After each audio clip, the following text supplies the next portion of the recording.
What is Evocatio? I guess it's the alternate title for Tempt You, the beautiful melody by English rock band Nothing But Thieves. Evocatio is the 12th track off their eponymous debut album, released on the 16th of October 2015 and served as a perfect capstone for what was a perfect rock album, selling over 500,000 copies and garnering the 7th spot on the UK charts. And you'd be right to make that association, but that's not the Evocatio that we're talking about. No, the one I'm talking about is the underlying inspiration for the song's lyrics. The archaic ritual of the ancient Roman state religion, used by them to demoralize enemy settlements by asking the very gods of the city to turn their backs on its inhabitants. But again, it's a simple explanation. A deeper explanation, a true dive into this ancient rite, its history and its performance, would be so much more interesting. Evocatio was perhaps one of the most interesting tools of psychological warfare in the ancient world. Because unlike war elephants and cows with flaming horns, its goal wasn't only to terrorize the enemies of Rome, but to bolster the morale of their own troops. More than that, it also serves as a wonderful example of showing the reality and immediacy of the gods to the Romans and perhaps all polytheistic people. But there are a few details we should cover, just so we have our facts straight before we jump into anything as egregious as a case study. But to do this, we gotta start at the end. Thing is, evocations had fallen out of use by the late Republic. There has been some debate as to how long the ritual continued to be practiced, some historians even straying so far as to claim it was a one-off thing, and perhaps the record of the evocations after the Mid-Republic, such as the evocation of an aspect of Juno from Carthage in 146 BCE, were just simple antiquarian inventions made by bored historians who had to rely on older traditions. But all in all, the truth is that the last known and confirmed instance is in Asia Minor, 75 BC, against a small walled settlement that was of little consequence to the greater empire. Instead, by this point, other methods were often used to identify cult deities and incorporate them into the state religion, like via Interpretatio Romana and the imperial cult.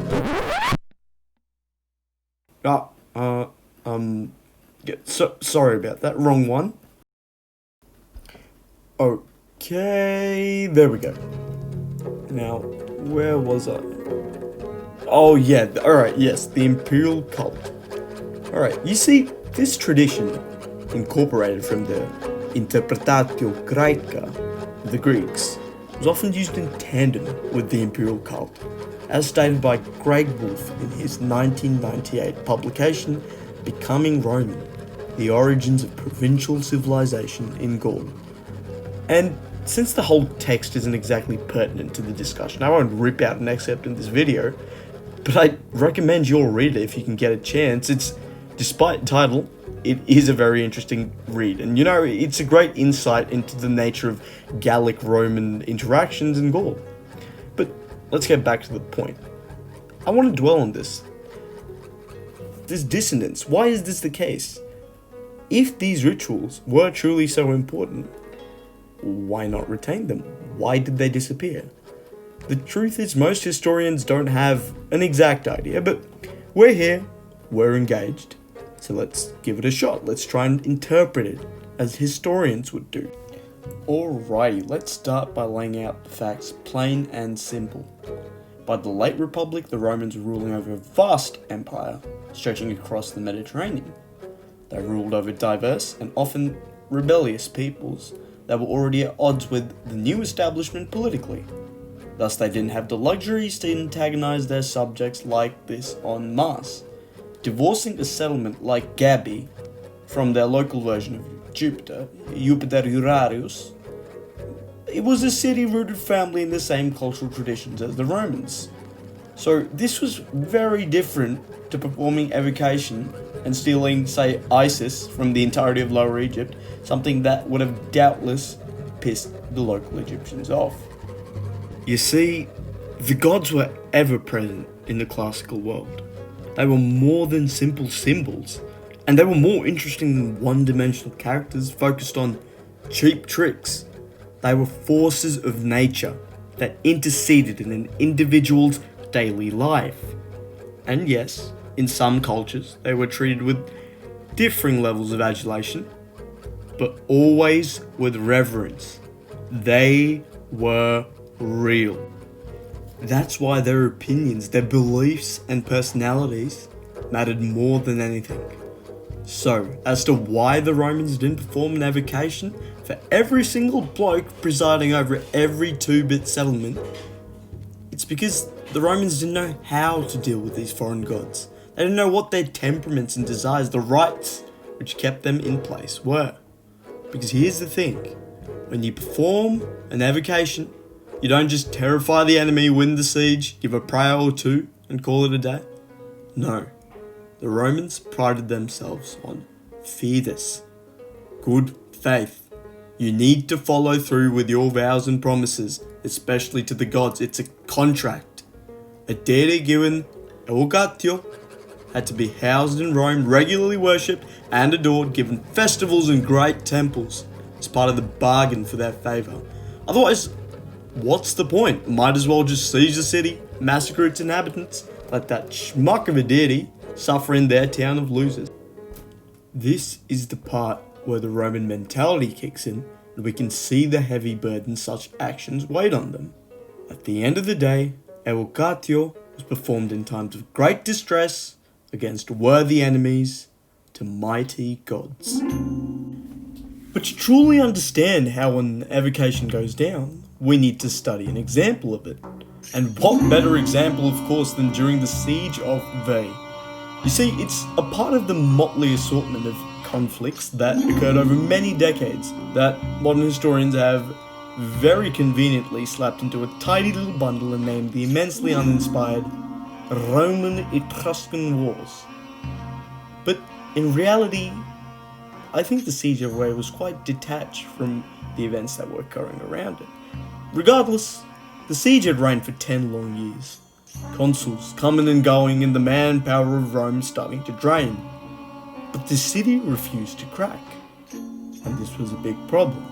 So it was only when our man, Marcus Furius Camillus, he who would later save Rome in its supposed darkest hour against the Gauls, dubbed the second founder of Rome, came to the command, did the siege see its end. How? Well, let's check out Livy's account of the events.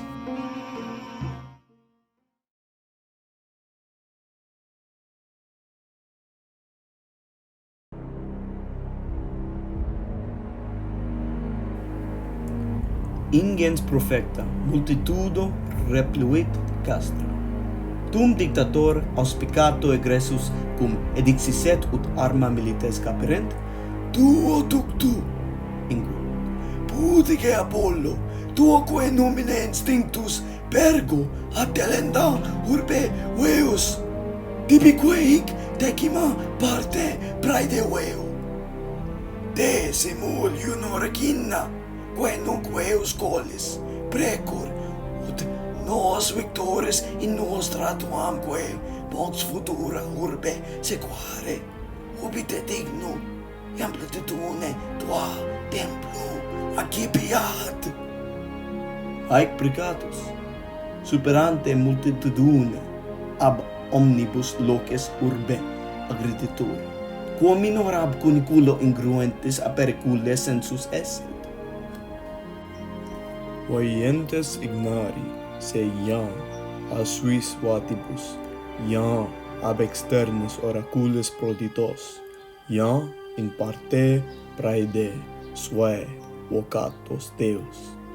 Alios votis ex urbe suao eucatos hostiu templa novuasque sed spectare seque ultimum illum die agere nihil minus timentes qua subrutis cuniculo moenibus arce iam et plena hostium esse. In muros pro se quisque armati discurrunt.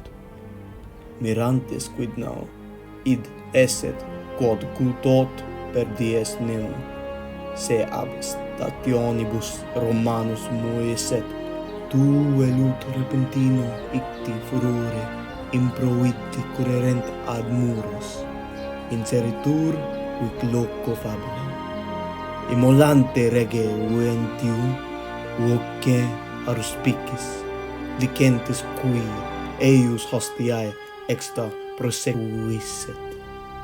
Ei, victoriam dari, exaudita in cuniculo muisse Romanos milites, ut ad aperto cuniculo extra raperent et ad dictatorem ferent. Sed in rebus tam antiquis siquae similia veris int proveris accipiantur satis habea, aec ad ostentationem scenae gaudentis miracules aptiora quam ad fide neque ad firmare neque raffelere est operae pretium.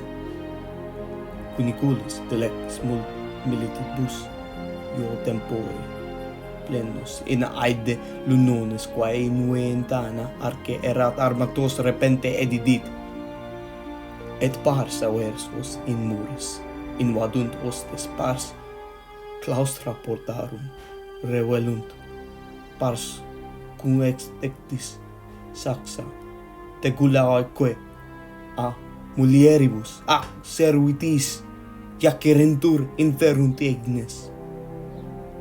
Clamor omnia varis terentium ac paventium vocibus mixto mulierum ac puerorum ploratur complet.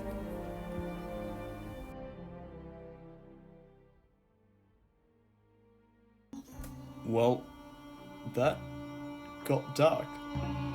But we gotta remember, that's war. Anyways, as for what Livy says regarding the affirmation of the citizens of Veii viewing the ritual, he's using the writings of Polybius, whom historians have deemed as trustworthy and a reliable source, even if he was prone to bias supporting the Scipii family. So, to summarize, the evidence suggests that this was an established ritual, one that was well known among the Latins and their surrounding peoples. So, the question remains, why didn't the Romans perform it earlier in the conflict? And why did Camillus dawdle himself for a few days? The answer lies in the text itself and the discussion we held above. The power of Eucatio lies in spectacle, not just to demoralize the defenders, but to shock them. Camillus' troops were digging into the town sewers, and the general timed the ritual perfectly. The Romans burst forth from the very pits of the earth themselves. This way, a surprise attack had the compounded effect of making sure the morbidly curious Veientines were caught off guard by the Romans' confidence and jubilation. The loss of morale they suffered at what seemed like an immediate betrayal by their beloved goddess made sure they wouldn't rally. The enemy pouring forth from the very shrine where the Veientines had once adored Juno. Thus, the city fell not with an organized clash of steel, but with tiles and bricks being hurled at their invaders in a final act of desperation. This desperation, this panic, this doubt, this was the power of Eucatio. And now the question remains, why didn't anyone use this technique on the Romans? After all, we've established it held great cultural significance for the Italic peoples. And the simple answer to that question is, they accounted for it. Horace W. Labadie Jr., in his essay, What Was the Secret Name of Rome? I'll link that down in the description, notes that the goddess Angerona, whose statue stood in the temple of Volupia, held the true name of Rome, forbidden from divulging it. According to Macrobius and Pliny, the statue held a finger to her mouth, and her mouth was bound, part of the contract she held with the citizens of the city and the Senate, which she held under her genius. Angerona was likely an ancient goddess, possessing attributes of important cultic deities such as Ops and Deidea. For famed philologist and linguist Georges Dumézil, this, along with the linguistic characteristics of her name and her functions, was proof enough to solidify Macrobius and Pliny's statements. Like Labadie, he believed that it was the honor of her priesthood and the Pontifex Maximus to know the secret name of the city, in case they had to protect the genius of Roma itself from ever suffering an evocation. What was this name? Well, we'll save that for another time. So now you know what the Roman rite of evocatio was. A terrifying technique of psychological warfare that, when timed correctly, could mean turning the tide in the favour of the performer. While its use is ill-documented throughout our ancient sources, historians can attest to its use at least 3 occasions. Whether it was a common ritual is unknown, but the fact it was performed successfully at least thrice, and recorded, suggests an understanding and appreciation of the rite in the Greco-Roman world.